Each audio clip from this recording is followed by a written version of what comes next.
Hey, Mark from Orlando Planning here too, and we have the Britain's Got Talent second semi-finals tonight. Last night we found out that 100 Voices of Gospel came first, and runner-up was Mel and Jamie. So that's really interesting. Just missing out with Kathleen Jenkins, but still. Anyway, I'm hoping tonight was going to be I'm not really sure who's on tonight. But I hope it's going to be really good again. We had McDonald's earlier and I was very hungry.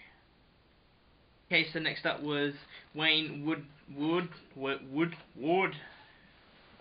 South London guy. He was the whole way through he was really he's one of those people kind of like Susan Boyle, where you didn't expect it to come out of his mouth, and that voice does come out of it. It's you can tell that he loves that kind of stuff. Just watching him, his kind of thing, you want to go for a drink with him. I don't want to watch him sing. I want to go get drunk with him because he just seems hilarious. I would be happy just watching him do stand up because he just seems like one of those personalities. But anyway, and also be a South London hard man, Danny Dyer sort. It would probably be more funny as well. Third up was Mythical PMS. Yeah, what? No, Mythical PSM. Mythical PMS is just that's a completely different act. That's just three angry women, middle-aged women, dancing around. But Mythical PSM, I thought they were definitely better than the audition. I liked it right at the beginning when they were we dance everywhere, even in the toilet. I mean, I dance in the toilet. I mean, we've all done the shake, the end of poo shake. We've all done that. So does that? Hopefully that counts as dancing, and I've danced in the toilet as well. But anyway, the music was really good. It's a fantastic choice of song. I know that I always go on about that. I mean, it kind of, I think it makes a big difference. But the dancing was, at the beginning it was really good. It was really entertaining, and had the iPhone thingy as well. That was cool. And then I don't know, halfway through it just kind of you can tell by the audience reaction as well. At the beginning it was really good. At the end it was really good. In the middle it was okay. Fourth up was the very creatively named The Garnet Family. I thought singing that Aretha Franklin Natural Woman song. Even myself, I thought I was singing to it a bit, but no, it was really good. I thought the mum singing was definitely better than it was in her audition. They were really, the backing vocals as well was good, but they just seemed in just as a note, they didn't seem they were enjoying it in the when they were doing it. They weren't really smiling, but afterwards they were really smiling. So that's I just want to see more. Just more people enjoying it, really. Also, did anybody else see that stab that Simon Cowell made at the Welsh group yesterday, the first semi-finals, when he was talking to Mythical PS4, and he was saying that they yesterday we had a really boring group and they didn't get through or something like that. But I just thought that was really that was a bit snide of him. He didn't really need to say that. Next up was Vitaly, or Vital, I don't know how to pronounce his name, the Belarus guy that played the accordion. I thought it was really, really funny. It's probably the funniest act we've had all night. And already he was definitely going for smiling. I like in his VT, he said, people in London don't really smile. It's dude, come on, it's London. You should be glad that you don't get stabbed. We used to live in dodgy parts of London. We know how dangerous it is. So, and I'm pretty sure he wasn't playing to the really Mayfair and Park Lane, places like that. He was probably playing in those really dodgy areas. But anyway, no, I thought I like actually I didn't like the way that Amanda Holden, she was she buzzed him, but then when it came to it, she's oh yeah, I was laughing the whole way through, and you had such a good thing about you, just had good smiley personality to you, and I was you buzzed him? How can you say all those nice things when you buzzed him? Admit it was right at the end, but come on. And also, why did he do Hakuna Matata for 20% of the song? 70% of the song was I just can't wait to be king. Then the last bit, for some reason, was the Michael Jackson Earth song with the monkeys and the it was crazy, but I thought that the judges didn't give him nearly enough credit for it. I mean, to be fair, like Simon Cowell didn't even like Wagner. Like if anybody remembers a Wagner, the bongo playing kind of the same guy from X Factor.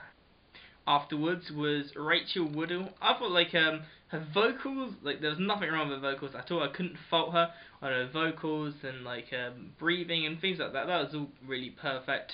I just thought it was just a bit boring. The whole like song choice could have been better. Like the first song that she'd done, I didn't know it, but I still really enjoyed it. But again, this one, like this song was just really, it was just boring. I was hoping for something a lot more, like you know, just better. But no, like I said, like her vocals are on point. I just want something better. Do something better. Just a good song. Don't do like a poppy. Just do something different. It was good. It was a really good like normal standard, but it wasn't anything new. It wasn't anything like really like taking a risk. That's the kind of thing that I like people that take risks and people like want to take those chances and like you know, whether it like goes really wrong or like really well. But this was just like very safe. It was very good, but it was very safe. Okay, next up was Another Shade of Blue. I thought it was so like artistic, the way that they were on the floor doing like all their kind of really cool dancing and the children. Like I thought that was really nice and really different. And I think Simon said like he didn't like the fact that there was like the production people on stage with them. I'm not really sure like why he said that. I mean, we didn't even notice that like the production people were on stage. So if he wouldn't have said that, then we would have no idea they were actually on there. Maybe it's because we were just more focused on what they were doing.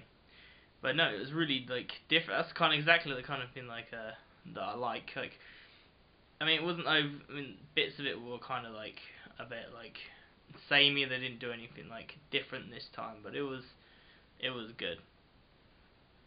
Okay, next up was Alex from Moldova, Crazy Sword Guy, and he was most definitely crazy. Like, we were on the edge of our seat the whole way through, and the drills and the blindfold was just like, whoa, and the pole thing, what the, like, he's like definitely, this is the kind of thing, like, because they had to record it beforehand, that, and then yesterday, when we were saying that I didn't believe that the arrow guy was real, like, that kind of just pushes it forward, like, you know, this was actually more real, because it was, you know, they had to record it, and you could tell that it was, he could have, like, died, or at least really hurt himself, and that's what it was really good at, that's what was really good, because it was definitely something different. It wasn't just, oh, like, somebody singing or somebody dancing, it was really just somebody risking their lives just for £100,000.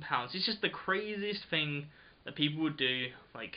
And also, what would the Queen think if she saw this? Like, what the hell is this? Like, he nearly died. Like, the only thing I could say is, like, if he gets through to the final, I don't know what else he could do. Like, the only thing I could think of is if he, like, put a sword in, like, his bum or something like that. Like, and that definitely would get my vote to go into the final. Put a sword in your bum, you got my vote. Last up was Shannon and Peter, the two ballet people. It was really cool. Like, they started off in a bed. They had the that Snow Patrol song. Ballet. It was really like beautiful. It's definitely the kind of thing that the Queen would like. It's the kind of thing that definitely deserves to be at the Royal Variety. Like, it was like good. Like, I don't really like ballet, but I thought it was alright. Like all the movements and everything. Again, it probably wasn't my favourite act of the night, but it was really good. It was really classy and like just like. So I think the two acts that we're gonna vote for is well, I had one vote and Laura had like Laura had another. I wanted like Sword Guy to go through just for the fact that I wanted to put a sword up his bumhole, and Laura wanted Another Shade of Blue to go through. So they'll be the two people that we're gonna vote for. But again, it's up to you by the time we put this up, like, it's already going to be decided, so, like, you know, just, you'll probably at your computer now saying, oh, you were wrong, but anyway, you know, like, you know, it's anyone's guess, get voting, alright, like, last night I forgot to actually download the app, and despite me saying who I want my predictions to win, who I wanted to go through, I actually kind of forgot to vote, which is kind of like, you know how, like, people have a go at you, like, for not voting, then, have you voted? Oh, no, damn it! So yeah, I'll definitely be doing that. I'm going to be signing off now, so remember to watch yesterday's one. If you still haven't watched it, like, watch it now. Like, the link is on the screen. Like, we'll see you again for tomorrow's Day 3 semi-final. Remember to subscribe, like this video, share it around as well, and comment. Do you agree? Who do you want? Like, who? Comment to say what you think of my comments. Comment for a comment. Comment. Right. Bye.